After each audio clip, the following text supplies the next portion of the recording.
Yes, woof. iPhone 12, baby. And I've got to say, the Android handset makers, they're just going to go on, oh, you don't have 120 hertz, yeah, but the silicon's like 100 times faster than any of the Android silicon. And I can only record like Dolby Vision on my iPhone. Like, you know, you can do it with your 120 hertz. These iPhones look amazing. Let's get into it.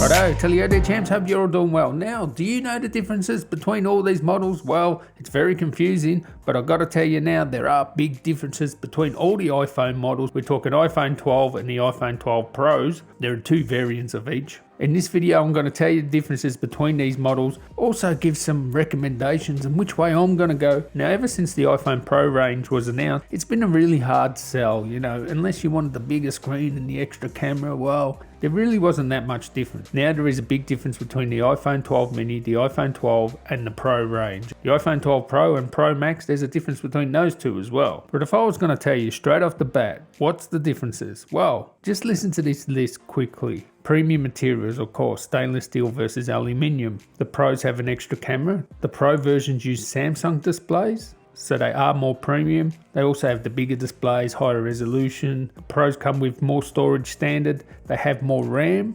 They also have a LiDAR sensor, and the Pro Max has a new sensor for the wide angle, and it even uses sensor image stabilization as well. Not only that, there is something now clearly separating the Pros and the normal iPhone versions that has nothing really to do with hardware other than maybe you need more RAM with the Pro versions to actually use this software, and this is all software based. On the Pro versions, you can now record video, Dolby Vision HDR. You can even edit Dolby Vision. That is just mind-blowing. So that's HDR video recording. You also have Apple Pro RAW for shooting photos. Now, shooting RAW on your phone is nothing new, but shooting RAW and getting all the computative image processing magic, that is completely new.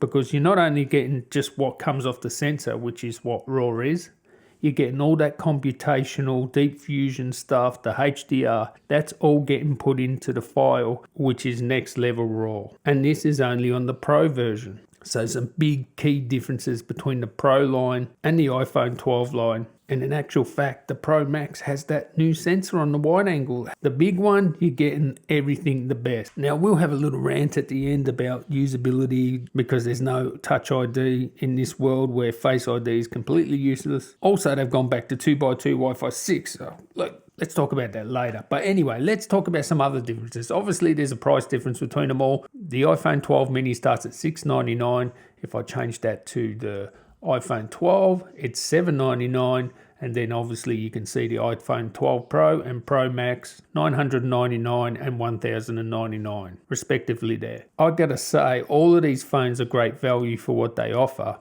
They all offer 5G. I think we can move on from there. I will say one thing about 5G. Don't buy these phones just for 5G. Here's the deal. 5G is not ubiquitous. Most of us are using Wi-Fi, we're indoors now, and the other 10% of the time we're using LTE anyway. By the time 5G is ubiquitous and it's everywhere, and life is normal and we're out again, the 5G modems in these iPhones will look prehistoric. Apple 100% for sure will be putting 5G into the silicon in package. So that means it's not going to be a discrete 5G modem, it's going to be built into the silicon. That will happen in the future, and these 5G modems will look old by then. And unless you live in a 5G hotspot, you're not really going to get any benefits. So we'll move on from 5G.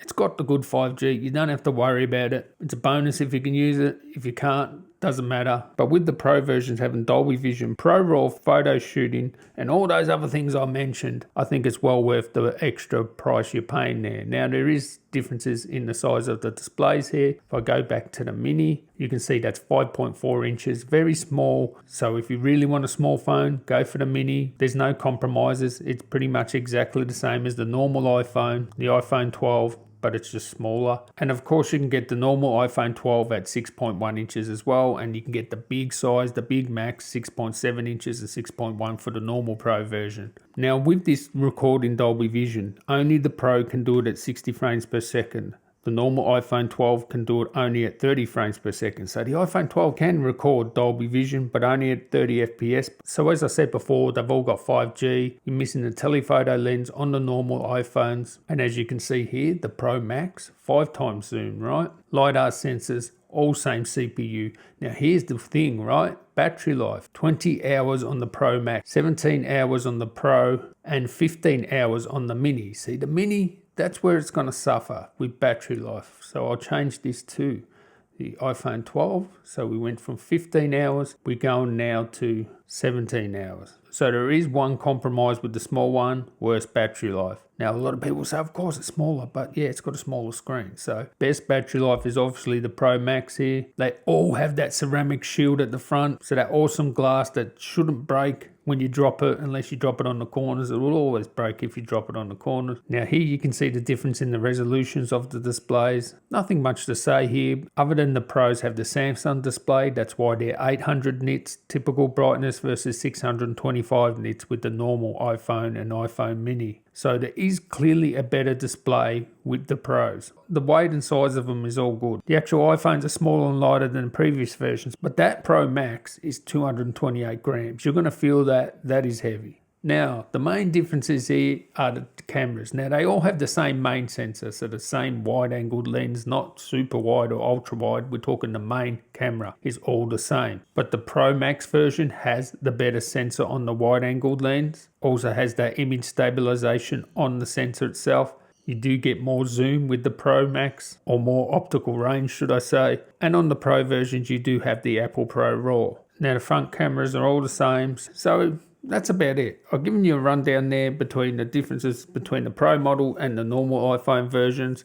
Whether that's enough to get you over the line with the Pro version, Apple Pro RAW photos, the more premium materials, more RAM, better display, higher res displays, Dolby Vision at 60 FPS, and the better wide angle camera sensor on the Pro Max, and more telephoto range of the Pro Max. Let me know down there in the comments which one you're going to get. I will say I'm on the fence here because I've gone back to the iPhone 8. Yes, iPhone 8 Plus, because I can't be bothered entering my PIN code all the time. I've got a complicated PIN code. I don't want my phone stolen. My phone's got so much important stuff. If I lose it, I don't want people to get into it. So I need a complicated PIN code. It is useless to me, Face ID now. And I don't even know how it actually passed the sniff test, because there are lots of women around the world that wear face coverings. How are they going to use Face ID? In Asia, like, people used masks before COVID. How are they going to use Face ID? And now the world we live in now, how are you going to use Face ID? It's like it was already compromised from the start. You had to always bow to it, have it on the right angle, and if you had sunglasses on, it didn't work. You had to turn off a security feature, and monitor security. They should have put Touch ID in the power button like they did on the iPad. And yeah. Also, if we have a look at the Wi-Fi 6, it's gone back to 2x2 antennas. Now, the Pro versions used to have 4x4. Now it's all 2x2, even on the Pro version. So they've actually regressed on the Wi-Fi 6. And here's the thing.